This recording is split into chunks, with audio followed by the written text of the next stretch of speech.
আজকে আজকে আমি অত্যন্ত শক্ত ভাষায় উইথ মাই ফুল স্ট্রেংথ আমার যতটুকুন শক্তি আছে তা দিয়ে বলতে চাই, যাদের কাছে এই ধরনের প্রটেস্ট, এই ধরনের খুতবা, এই ধরনের আলোচনা, এই ধরনের মিছিল মিটিং, এই ধরনের প্রটেস্ট, এই ধরনের চিত্রগুলো যেই সকল মুসলমানের মধ্যে অ্যালার্জি তৈরি করে, তার ব্লাডের মধ্যে সমস্যা রয়েছে, তার ইমানের ব্লাডের মধ্যে সমস্যা রয়েছে। যাদের ব্লাডে সমস্যা নেই, আল্লাহর কসম করে বলছি, যাদের ব্লাডের মধ্যে সমস্যা নেই, অমুসলিম হইলেও, হিন্দু হইলেও, খ্রিস্টান হইলেও, ইহুদি হইলেও, তারা কোনো নবীকে নিয়ে, কোনো ধর্মকে নিয়ে তারা কথা বলে না।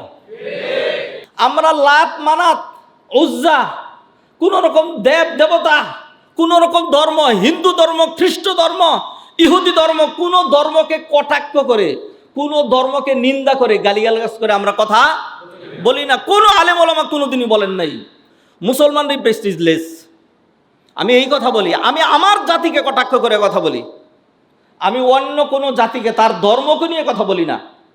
মুসলিম নামদারি নির্দিষ্ট বাংলাদেশের কয়েকটা চ্যানেল পর্যন্ত রয়েছে, যেই চ্যানেলগুলো ইসলামের প্রসঙ্গ আসলে, আল্লাহর প্রসঙ্গ আসলে, নবী প্রসঙ্গ আসলে, আলেম ওলামার প্রসঙ্গ আসলে, কোরআন সুন্নাহর প্রসঙ্গ আসলে, দাড়ির কথা আসলে, নামাজের কথা আসলে, এরা তখন ফুসে ওঠে।